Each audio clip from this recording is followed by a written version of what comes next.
Hola, buenas noches para todos y todas. Voy a explicar el ejercicio 2 de nuestra clase pasada que estuvo dilatado entre un curso y otro en su solución, entonces lo voy a explicar de manera muy concisa. En este ejercicio lo que se propone es analizar la elección en unas alternativas. Entonces, en tres alternativas y de entrada al comparar el proyecto E con el F y con el G, pues encontramos que finalmente los tres proyectos son viables. Sin embargo, los descartamos porque el del proyecto G, que vale 250 millones de pesos, lo descartamos porque tiene una menor TIR y un menor BPN. Entonces, entrarían en competencia para, digamos, para revisar cuál de ellos es óptimo, entrarían en competencia en competencia con mutuamente excluyentes el proyecto E y el proyecto J. ¿Por qué? Perdón, el proyecto E y el proyecto F. ¿Por qué? Porque el proyecto E tiene la TIR del 2603, que es más alta entre estos dos, pero el proyecto F tiene el BPM más alto entre estos dos. Entonces estos dos proyectos entran a competir.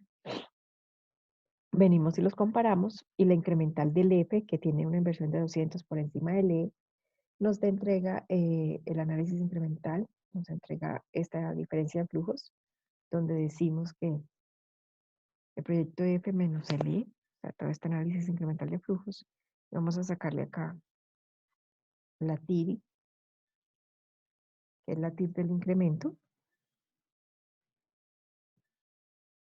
pues nos da una TIR del incremento de 18.45, y esta se llamaría TIR.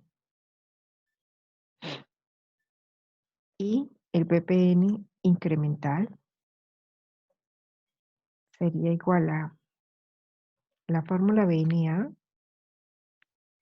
con la tasa de interés del proyecto con la que estamos trabajando, que es el TCO del 15% de los flujos.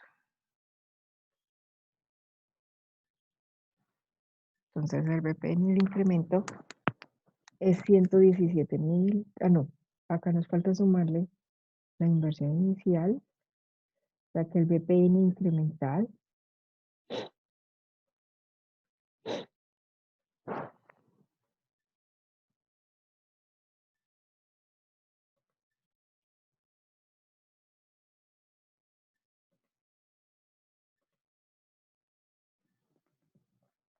TIRE y el BPN incremental significa que ante esto, entonces,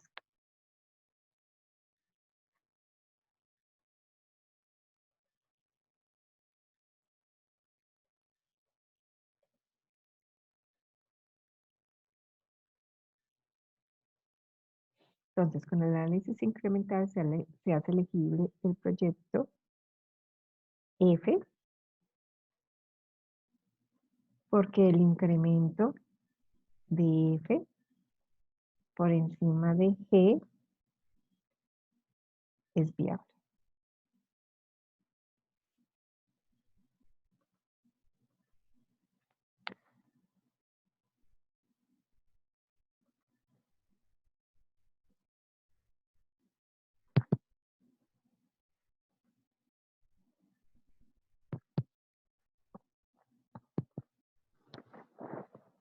Listo. Entonces, habiendo elegido el proyecto F, ya con el análisis, pasamos a la siguiente parte del problema, que es definir con el proyecto F, calcular la alícuota de los flujos futuros. Es decir, en la secuencia del proyecto F, del planteamiento pues, que tenemos del proyecto F, tenemos que tener en cuenta que los flujos están, o sea, el proyecto F nos entrega flujos de 40, 45, 50, 55, 60, 65 y 155. Es decir, que el valor presente de los flujos futuros es 249 mil millones y el BPN del proyecto F es 49 millones. Perdón. Sin embargo, sin embargo, si nosotros estos flujos futuros los quisiéramos ver como un estándar, o como una cuota única, porque ellos están presentados en un gradiente lineal, empezando con una B o un base de 40.000 y van aumentando en un gradiente de 5.000. Entonces, si nosotros quisiéramos de todas maneras eh, ver el flujo, como, perdón, todos estos flujos regados de manera creciente y en secuencia, los quisiéramos ver como una cuota fija, valdría 59 millones, 59.929. Entonces, el ejercicio nos dice que este crédito está planteado con un crédito, este ejercicio está planteado, el ejercicio nos suministra un dato donde nos dice que está planteado con una tasa de interés de un crédito del 1.25 mes anticipado, que la tasa del 1.25 mes anticipado la convertimos a la efectiva, a la tasa mes vencida desde el 1.27 y la convertimos en una tasa efectiva anual de 16.293. Entonces, el capital requerido para el crédito nos dice que dispone de 70 millones y el crédito, la inversión vale 200, o sea que el capital requerido es de 130 millones. O sea que la cuota del crédito, que sería una alícuota de los 130 millones de pesos con la tasa efectiva anual para 7 años, nos da 32 millones de pesos de cuota del crédito. ¿Listo? Entonces,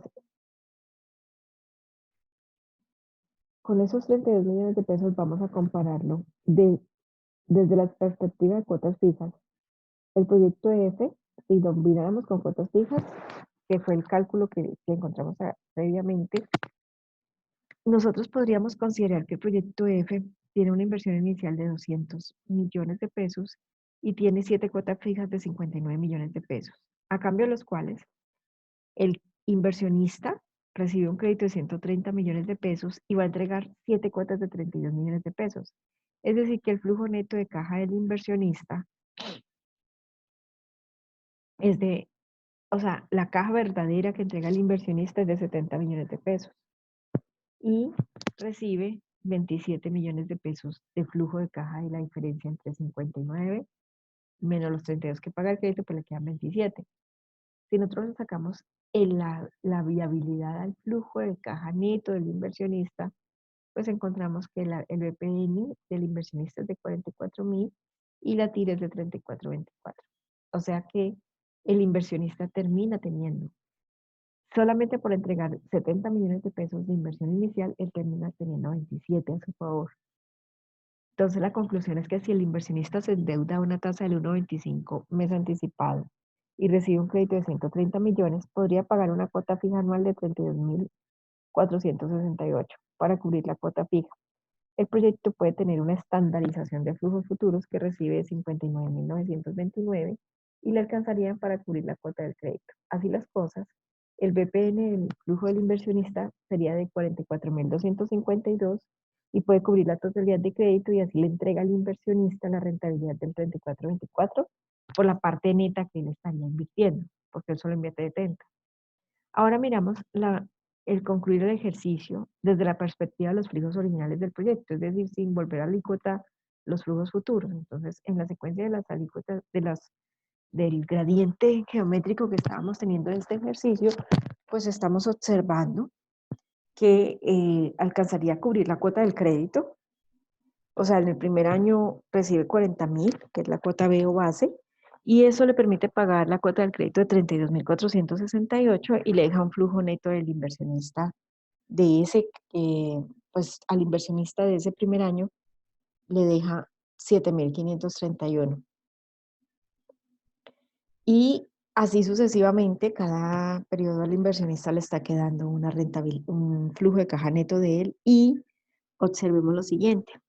Miren que en ese sentido le queda un BPN al inversionista de el flujo neto que él invierte de 44.252, que fue el mismo BPN que vimos si convertíamos los flujos futuros que él va a recibir en una estandarización de alícuotas. Es decir, este proceso de hacer la estandarización de alícuotas, este de acá, ¿cómo lo seleccionáramos? Esta estandarización de alícuotas, si la viéramos, esta estandarización de alícuota ocurriría para defender el proyecto si no le alcanzara a pagar el dinero. O sea, la estandarización de alícuotas de los flujos futuros es conocer esa plata que está regada en otras maneras. O sea, esta plata de acá que está regada de otras maneras, si yo la viera como una cuota fija, ¿cómo sería? Y sería así. Sirve mucho para ubicar conceptualmente a los inversionistas que están resistentes a tomar la decisión de inversión, o sirve mucho para las personas que quieren entender un poco más si esa plata le alcanza a pagar el crédito. Ahora, en condiciones originales, la plata que él recibe de los negocios del crédito sí le permiten pagar su crédito de manera organizada, sí le alcanza a pagar su crédito y le termina entregando el mismo VPN 44.252. La conclusión es que los flujos originales del proyecto permiten cubrir la cuota del crédito de 32.468 y cada año. Durante cada año le permite tener plata y el flujo del proyecto puede pagar la cuota del crédito y darle al inversionista dinero a favor. El VP en esta situación sigue siendo 44.000, pero ahora tiene una TIR del 27%. ¿Por qué tiene una TIR del 27%? Porque sucede que el inversionista, en este caso, comparada a la situación anterior, pues en la situación anterior, en el análisis que hacíamos desde la primera cuota, es como si se considerara que recibía 27 millones, mientras que acá desde la primera cuota son 7 y luego 12 y luego 17 y luego 22. En ese sentido, los primeros flujos en el análisis de la situación original del proyecto para ver si el proyecto le permite pagar la cuota del crédito, pues son menores y por lo tanto la TIR es menor. Espero en este breve resumen haber podido explicar este ejercicio. Gracias.